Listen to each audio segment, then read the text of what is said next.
അരുൺ ശങ്കറിലേക്ക് കൂടി ഒന്ന് പോവുകയാണ്. അരുൺ, ഇപ്പോൾ രഘു സൂചിപ്പിച്ച പോലെ തന്നെ തമ്മനം ഫൈസലിന്റെ വീട്ടിൽ നിന്നായിരുന്നു ഇത്തരത്തിലൊരു വിരുന്നിൽ പങ്കെടുക്കുകയും പിന്നീട് അവിടുത്തെ ശുചിമുറിയിൽ പോലീസുകാരെ കണ്ട് ഒളിത്താവളമായി അതിനുള്ളിലേക്ക് പോവുകയും ഒക്കെ ചെയ്തത് എം ജി സാബു. അവിടെ നിന്ന് ഇപ്പോൾ അരുൺ ശങ്കർ തയ്യാറാക്കിയ റിപ്പോർട്ടുണ്ട്, അതിലേക്കൊന്ന് പോകാം. സംസ്ഥാന പോലീസ് സേനയെ നാണക്കെട്ടിലേക്ക് തള്ളിവിട്ട റെയ്ഡ് നടന്ന വീടാണിത്. പുളിയനത്തെ നിരവധി ക്രിമിനൽ കേസിൽ ഉൾപ്പെട്ട തമ്മനം ഫൈസലിൻ്റെ വീടാണിത്. ഈ വീട്ടിലാണ് ഇന്നലെ പോലീസുകാർ ഉൾപ്പെടെ പങ്കെടുത്ത പാർട്ടി നടന്നത്. ഈ പാർട്ടിക്കിടെ ഉണ്ടായ റെയ്ഡിൻ്റെയിലാണ് പോലീസുകാർ പിടിക്കപ്പെട്ടത്. നേരത്തെ തന്നെ ആലുവ DYSPയുടെ നിരീക്ഷണത്തിലായിരുന്നു ഈ വീട്. ഓപ്പറേഷൻ നാഗ് എന്ന പേരിൽ ഗുണ്ടകൾക്ക് എതിരെ നടത്തിയ നടപടിയുടെ ഭാഗമായിട്ടാണ് പോലീസ് സംഘം ഈ വീട്ടിലെത്തുന്നത്. അങ്ങനെ എത്തിയപ്പോഴാണ് DYSP ഉൾപ്പെടെ പോലീസുകാരെ ഇവിടെ കാണാൻ കഴിഞ്ഞത്.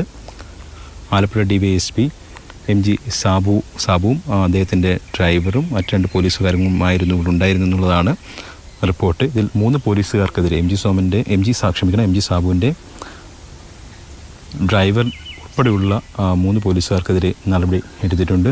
ഈ വീട് നേരത്തെ തന്നെ പോലീസിൻ്റെ നിരീക്ഷണത്തിലായിരുന്നു. സംസ്ഥാന വ്യാപകമായിട്ട് തന്നെ, പ്രത്യേകിച്ച് എറണാകുളം റൂറൽ ജില്ലയിലും ഗുണ്ടകൾക്ക് നേരെ പോലീസിൻ്റെ നടപടി തുടർച്ചയായിട്ട് ഉണ്ടാകുന്നുണ്ടായിരുന്നു. അതിൻ്റെ ഭാഗമായിട്ട് ഓപ്പറേഷൻ നാഗിൻ്റെ ഭാഗമായിട്ടാണ് ഈ വീട്ടിൽ ഇന്നലെ റെയ്ഡ് നടത്തിയത്. നമ്മൾ ഈ പ്രദേശത്തുള്ളവരോടൊക്കെ സംസാരിക്കുമ്പോൾ ഇന്നലെ വൈകിട്ട് 4 മണിയോടുകൂടിയാണ് പോലീസിൻ്റെ സംഘം ഇവിടെ എത്തിയത്.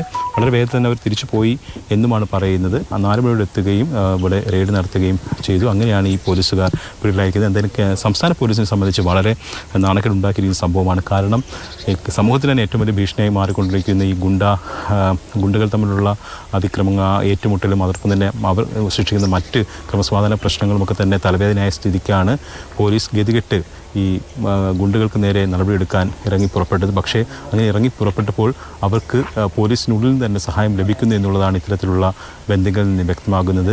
എന്തായാലും വളരെ നാണക്കേടിലേക്ക് സംസ്ഥാന പോലീസിനെ കൊണ്ടുചെന്നെത്തിച്ചിരിക്കുകയാണ് ഈ സംഭവം.